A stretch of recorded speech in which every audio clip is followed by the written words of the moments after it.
Good morning, सुप्रभात। मैं हूं विपुल सिंह और आप देख रहे हैं पर्सनल फाइनेंस खबरों का बुलेटिन मनी मॉर्निंग।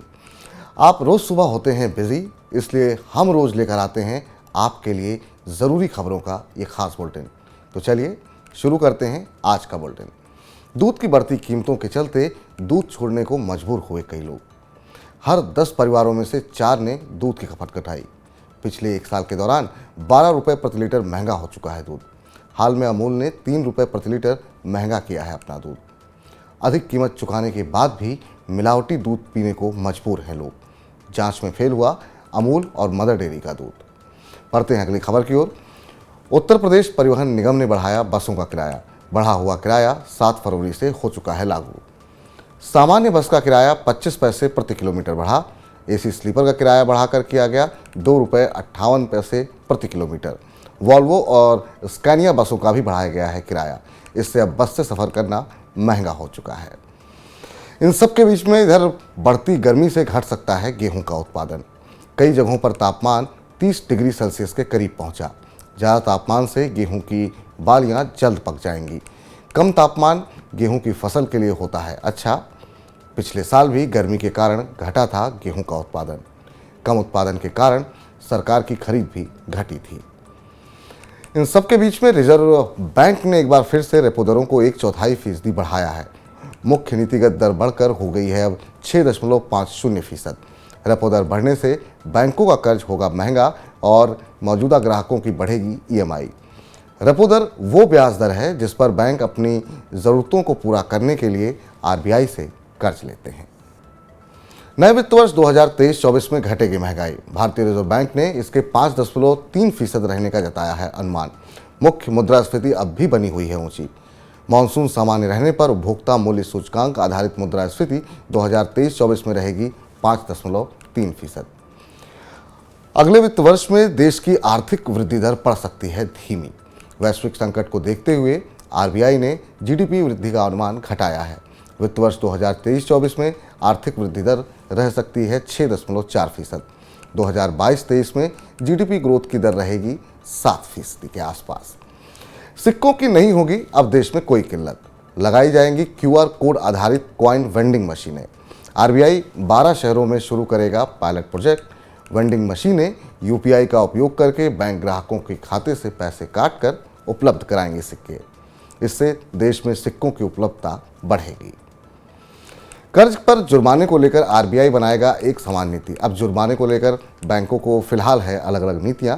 कुछ मामलों में शुल्क होता है बहुत ज़्यादा, इससे ग्राहक शिकायत करते हैं और विवाद बढ़ता है। पारदर्शिता लाने और ग्राहकों के हितों की रक्षा के लिए आरबीआई लेकर के आएगा एक समान जुर्माना नीति। रेपो रेट बढ़ने के बाद अब होम लोन पर बढ़ेगा ब्याज। जी हाँ, इससे पहले अफोर्डेबल और मध्यम आय वाले घरों की मांग हो सकती है इससे प्रभावित। मकान खरीदने वालों पर बढ़ेगा वित्तीय बोझ। रियल्टी कंपनियों को सता रही है मांग घटने की चिंता। G20 देशों ने भारत आने वाले यात्री अब कर सकेंगे यूपीआई से भुगतान। भारतीय रिजर्व बैंक ने किया है G20 देशों से चुनिंदा हवाई अड्डों पर आने वाले यात्रियों को भुगतान के लिए यूपीआई का इस्तेमाल करने की अनुमति देने का फैसला। G20 दुनिया के विकसित और विकासशील देशों का एक मंच है। इसमें शामिल हैं अर्जेंटीना, ऑस्ट्रेलिया, ब्राज़ील, कनाडा, चीन, France, Germany, Bharat, Indonesia, Italy, Japan, Korea, Mexico, रूस, सऊदी अरब, दक्षिण अफ्रीका, तुर्की, ब्रिटेन, अमेरिका और यूरोपीय संघ। बॉन्ड मार्केट में बदला गया है कामकाज का समय। आरबीआई गवर्नर शक्तिकांत दास ने की है बॉन्ड मार्केट का समय बदलने की घोषणा। बॉन्ड मार्केट अब सुबह 9 बजे खुलेगा और शाम 5 बजे तक होगा बॉन्ड मार्केट में कामकाज। कोरोना से पूर्व की तरह होगा अब भारत के बॉन्ड मार्केट में भी कारोबार। पीएम किसान योजना के लाभार्थी किसानों को 10 फरवरी तक करवाना होगा ई-केवाईसी सत्यापन। भारत सरकार ने इसके लिए निर्देश जारी कर दिए हैं। ई-केवाईसी सत्यापन न होने पर नहीं मिलेगी 2000 रुपये की किस्त। भारत सरकार ने आधार लिंक बैंक खाता खोलने के लिए इंडिया पोस्ट पेमेंट बैंक को किया है अधिकृत। देश में 5G स्मार्टफोन की बिक्री 74% बढ़ कर के गई है। 2022 में बिके हैं 1.65 लाख करोड़ रुपए के 5G स्मार्टफोन। उपभोक्ताओं के फ़ोन बदलने और अपग्रेडेड फ़ोन लेने की इच्छा ने महंगे स्मार्टफोन के बाजार को विस्तार दिया है। महंगे स्मार्टफोन का बाजार सालाना आधार पर 95% से अधिक बढ़ा है। Soybean processors association of India ने की है सभी खाद्य तेलों पर आयात शुल्क बढ़ाने की मांग। वैश्विक स्तर पर सोयाबीन का रिकॉर्ड उत्पादन होने से अगले साल कीमतें कम रहने की उम्मीद है। घरेलू खाद्य तेल की कीमतें गिर रही हैं लगातार। इस साल सरसों की 1.2 करोड़ टन से अधिक बम्पर फसल होने का अनुमान है। आयात महंगा होने से घरेलू तेल कंपनियों को होगा फायदा। और अब देश में बढ़ेगी सीएनजी, इलेक्ट्रिक और हाइब्रिड वाहनों की बिक्री।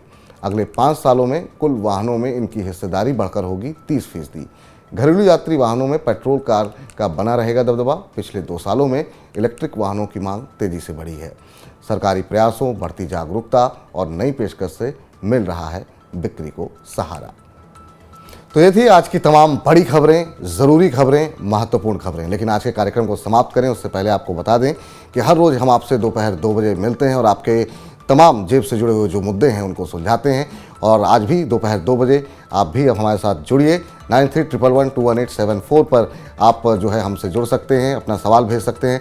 गुरुवार को हम बातचीत आज करेंगे पर्सनल फाइनेंस के बारे में। तो पर्सनल फाइनेंस से जुड़ा हुआ आपके पास कोई भी सवाल हो तो इस व्हाट्सएप नंबर पे 9311121874 पर पूरी डिटेल के साथ अपना सवाल भेजें। अपना नाम, शहर का नाम, क्या किस नज़रिए से आपने निवेश किया है, कितने समय के लिए निवेश किया है। तो हम कोशिश करेंगे कि अपने एक्सपर्ट से 2 से 3 के बीच में आपके सभी जो प्रश्न हैं उनके उत्तर आपको दिलवा सकें। तो लाइव जुड़िए हमारे साथ। तो फिलहाल इस कार्यक्रम को समेटने का वक्त हो गया है। पर्सनल फाइनेंस की ऐसी ही तमाम अन्य खबरों के लिए आप सब्सक्राइब करें हमारे YouTube चैनल को और ज़रूर डाउनलोड कर लें My9 ऐप को। तो तमाम छोटी बड़ी खबरों के लिए आप बने रहिए My9 के साथ। फिलहाल के लिए नमस्कार।